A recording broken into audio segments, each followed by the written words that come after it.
verdade que na primeira parte tivemos duas situações de transição do nosso adversário em que fizemos más abordagens, no sentido de não acompanhar os movimentos nas marcações do nosso adversário, e podia-nos ter saído caro quando as nossas tarefas nesse aspecto estão muito bem definidas. Acho que na primeira parte foi nisso que nós pecamos no momento em que não conseguimos finalizar e demos transições ao nosso adversário. Estávamos posicionados, mas não estávamos a fazer os movimentos corretos, e infelizmente, em função de todas as oportunidades que nós criamos, acabamos por não conseguir fazer nenhum. Ao intervalo, que eu disse aos jogadores foi que tínhamos que manter o mesmo ritmo, a mesma toada. Fiz primeiro pequenas correções de posicionamento, e acho que a equipa teve muito bem, os que iniciaram, depois os que entraram, uma equipa sempre a meter energia no jogo, sempre à procura de fazer golos, e acho que é uma vitória inteiramente justa por aquilo que fizemos nos 90 minutos. Abel, boa noite, Zé Henrique, Rádio Energia 97. No poker a gente fala all-in, né?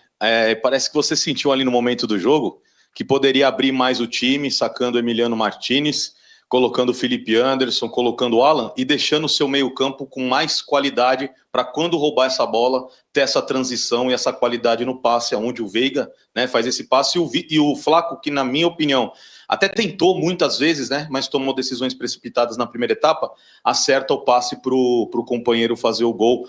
É isso mesmo que você tentou? Você foi meio que pro tudo ou nada? Isso foi treinado? Verdade, foi questão de jogo? Foi treinado ontem. O Veiga já sabia que podia entrar para a posição de 8. Aliás, ele treinou juntamente com o Andreas aqui no treino que fizemos no Allianz Parque. Eu raramente ou dificilmente faço alguma coisa no jogo que não tenha feito no treino. Não sou treinador de...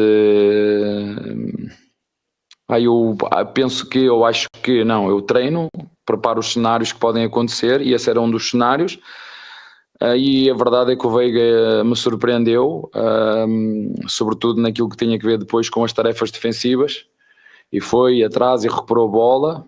Depois reforçámos o meio porque só estávamos com o Andreas e o Veiga e com os dois centravantes na frente. Depois reforçámos ali um bocadinho o meio para nos dar mais conforto, porque não tínhamos um 5 de equilíbrio, mas acho que tiveram todos muito bem quando eu puxei o Alá para dentro. Fizemos ali uma estrutura de três médios ou 3 volantes, como vocês chamam aqui, com o Andreas mais centralizado, o Veiga a sair na centro-esquerda e o Alá a sair na centro-direita. Mas sim, estava no plano, se nós não tivéssemos a ganhar, o Veiga poderia entrar para aquela posição para nos dar outra criatividade e dê-nos as duas coisas que eu acho que nós precisávamos. Dê-nos para a frente, até pelo passe brilhante que fez para o Vitor Roque, e nas tarefas defensivas também. Vi o Lopes um bocadinho triste no final porque não fez golo, mas achei que fez um belo jogo e adorei a forma como ele ganhou a bola, que é isso que eu lhe falo muitas vezes. Ele é um jogador que ele tem um potencial que enorme, e às vezes é isso, tem que ganhar na raça, mostrar toda a sua qualidade, não só técnica, mas na raça, na vontade. E o golo do Roque que ele faz, a passe dele, ele é inteiramente do duelo que ele ganha, e realmente são esses jogadores que fazem a diferença, que não só são bons naquilo que tem a ver com as suas qualidades técnico-táticas, mas que demonstram também aquilo que é fundamental nos jogadores de hoje: intensidade, qualidade, robustez física, força. E eu particularmente disse-lhe isso no final, que apesar de ele não ter feito nenhum golo, fiquei mais contente pelo golo que ele criou e que deu do que se ele tivesse feito um golo. Mas isso é só a minha opinião.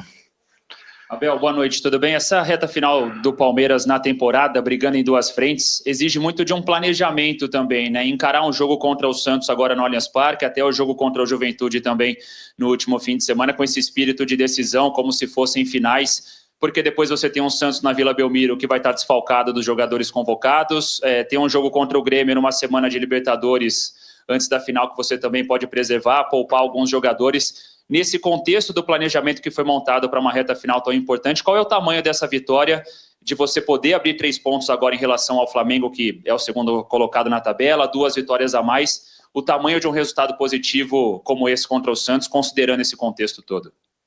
Entendo perfeitamente a tua pergunta, mas esta vitória só faz sentido porque ganhamos ao Juventude, conseguimos sacar aqui um empate em casa num Cruzeiro num momento muito difícil, portanto eu não consigo olhar para este jogo e atribuir a esses 3 pontos mais importância do que foram os 3 pontos contra o Juventude. Eu não penso assim, penso que este é um campeonato extremamente competitivo, penso que ainda vamos perder pontos até ao fim.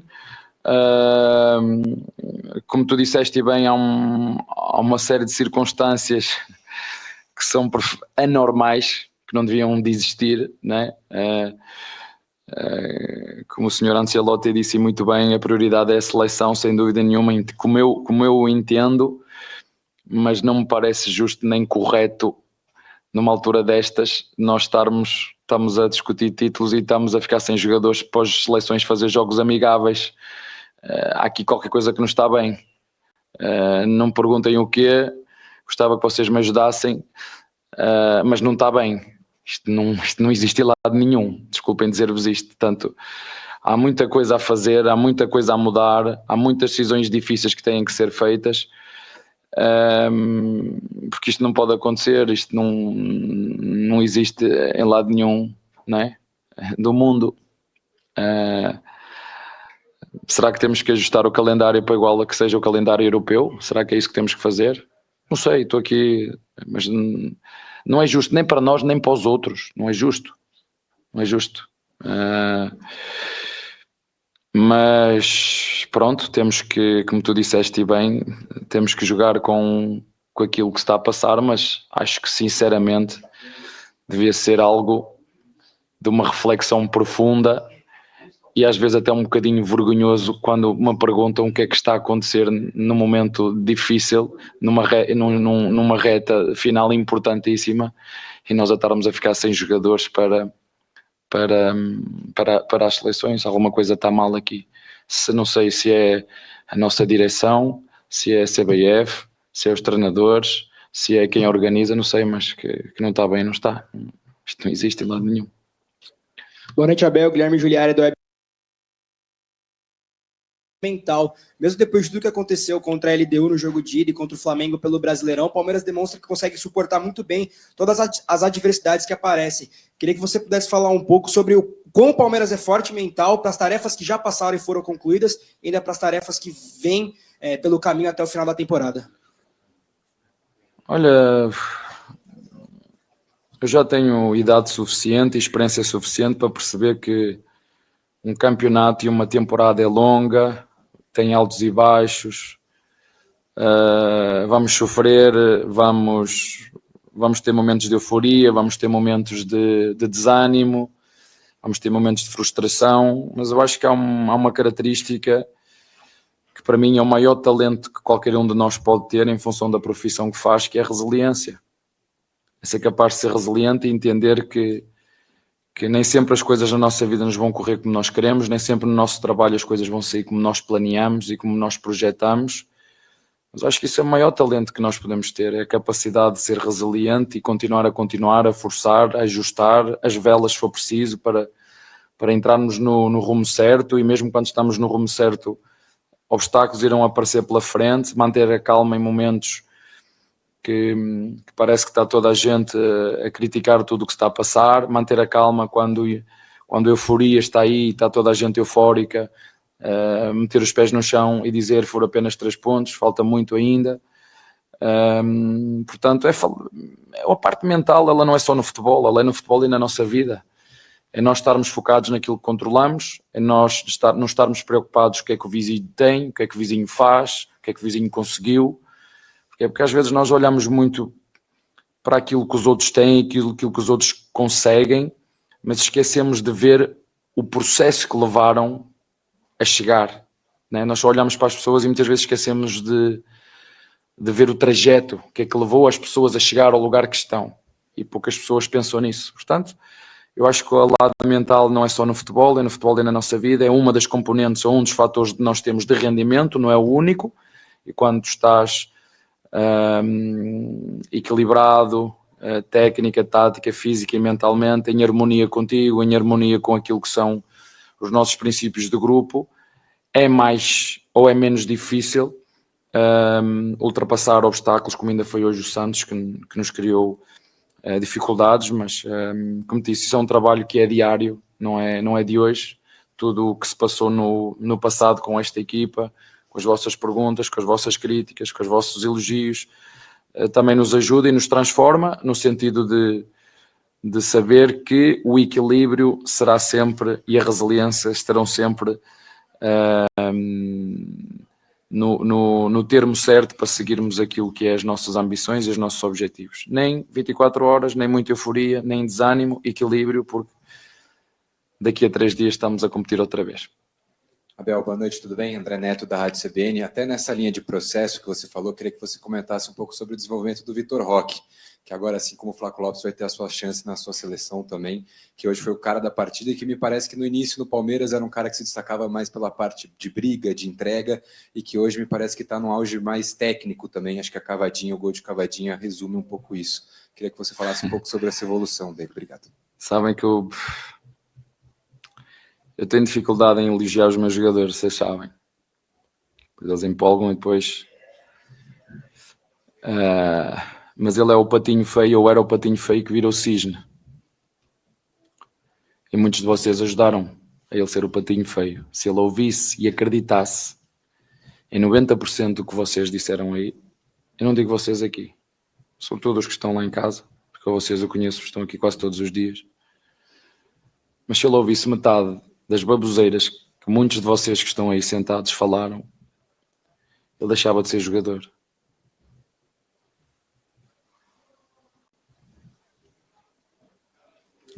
A sorte é que ele sabe quem é o treinador dele, a sorte é que o treinador dele sabe onde é que está, como é que funciona a dinâmica e cuidou dele. Lembram-se dos 50 quilos nas costas? O que nós fazemos melhor aqui é cuidar. É cuidar. E que se calhar é o que até sou melhor nisso. É cuidar. Portanto, o que estás a dizer resumidamente é o patinho feio que vira o cisne. E se calhar os mesmos que criticaram como criticaram agora estão a dizer que ele é o melhor jogador do mundo, não é? Isto é o que acontece. Portanto, para ele a mesma coisa. Gelo, calma, o caminho é este, a consistência é esta, foi a seleção fruto do trabalho dele, porque ninguém faz as coisas, eu não corro por ele, eu não treino por ele. A coisa que eu faço, como educador, professor e treinador que sou, essa é a minha função. É ajudá-lo da melhor forma que eu conseguir, mas quem é o verdadeiro protagonista, quem faz acontecer, é ele.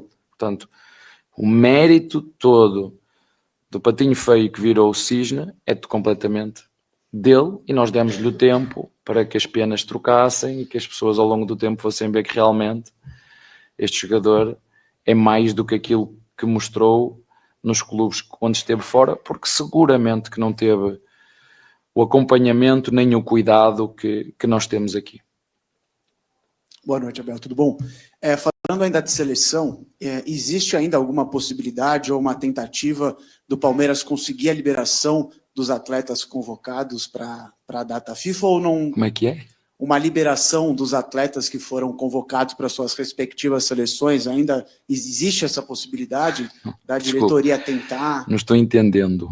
Falando de seleção ainda, o Palmeiras teve muitos jogadores convocados. Vai ser... Mas pedir à seleção para liberar jogadores para não irem à seleção? Isso, o Palmeiras não faz isso. Não faz isso. O Palmeiras não é um clube que faça isso. Se há clubes que façam isso, vocês podem me ajudar. Mas o Palmeiras respeita muito aquilo que é a seleção nacional de todos. Os brasileiros, argentinos, todos. Todos. Da Europa, todos. Isso não é uma pergunta que tu a fizeste e por isso que eu estava a dizer, não estou a entender.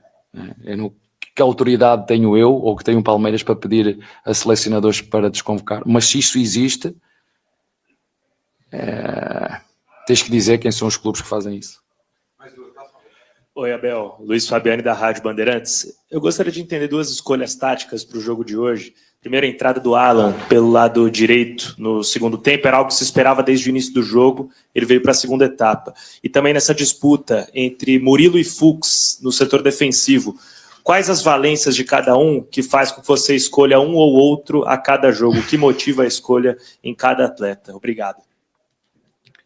Boa pergunta. Olha, Murilo vinha com uma série de 6 ou 7 jogos seguidos. Já no último jogo, quando eu troquei uma boa parte da equipa, ele viu que era um dos que ia jogar. Se não acredito, pensou ele, não acredito que o treinador me vai meter. Mas entendi que nós precisávamos de ter um líder também da defesa dentro do campo. Não só o Gomes, porque o Gomes não tinha ido porque estava lesionado, mas ter o Murilo, que é um dos nossos líderes. É um jogador que sabe perfeitamente como é que funcionam as nossas dinâmicas. Nós estávamos com o Fuchs, e claro que eu podia jogar o Fuchs e o Bruno e o Micael, desculpa, mas eu olhei também para aquilo que são as lideranças da equipa e precisei e sabia que ele estava cansado no último jogo, apenas com dois dias de recuperação. Tenho a certeza que ele neste estava melhor, mas já tínhamos o Gomes de regresso, então optei por o Bruno poder jogar como jogou e total confiança também no Murilo, e ele sabe perfeitamente porque é que ficou de fora. Ele sabe que é um dos nossos pilares, e quando está na média dele é um zagueiro de seleção, como já mostrou, já foi chamado à seleção brasileira. É um jogador que tem todas as valências e as capacidades para jogar ao mais alto nível. Portanto, foi mais por gestão de energia, para jogar na máxima força com o Gomes e com o Bruno hoje, e veremos no próximo. O Alá, vocês sabem, ele saiu completamente esgotado. Felizmente no último jogo ele não se lesionou, portanto teve que ficar de fora 3 dias, nem sequer treinou. Nem sequer o levámos ao Juventude.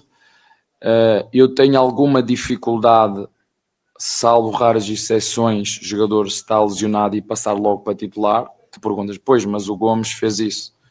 O Gomes é um caso à parte, ele é o nosso Robocop, portanto é o nosso líder, e portanto o Alá não, o Alá vinha de lesão, e o Alá, como vocês sabem, é um jogador que foi trabalhado ao longo deste tempo, já o ano passado, este ano igual, tem entrado muito bem, jogou de início muito bem contra o LDU, hoje entrou com o jogo mais partido, ainda mais sobressai todas as características que ele tem, progressão, drible, velocidade. Mas não falei muito dele, não vale a pena falar muito dele, porque já vendemos jogadores que chegam, né? Eu via um amigo Crespo a falar que o Palmeiras tem dinheiro. Eu queria lhe dizer, quando ele chegou e éramos vizinhos, eu tinha o mesmo dinheiro que ele, né? Aliás, quando eu convidei para vir a casa jantar, quem pagou foi ele. Fui eu que paguei, não foi ele, fui eu. Mas na altura o Palmeiras não tinha assim tanto dinheiro. O que o Palmeiras fez foi apostar na base e vender jogadores. Os títulos trouxeram prestígio, o prestígio trouxeram patrocínios. Isto é todo um ciclo vicioso, mas começou primeiro por apostar na base. Vender 4, 5 jogadores da base, que fez com que nós estabilizássemos financeiramente, e que este ano, sim, como a nossa Presidente sempre disse o ano passado e há 2 anos, juntamente com o Barros, que íamos ter uma gestão responsável. E este ano, sim, em função das vendas que fizemos, do Rios, do Estevão, não há como, se queremos continuar a crescer e a competir, temos que investir.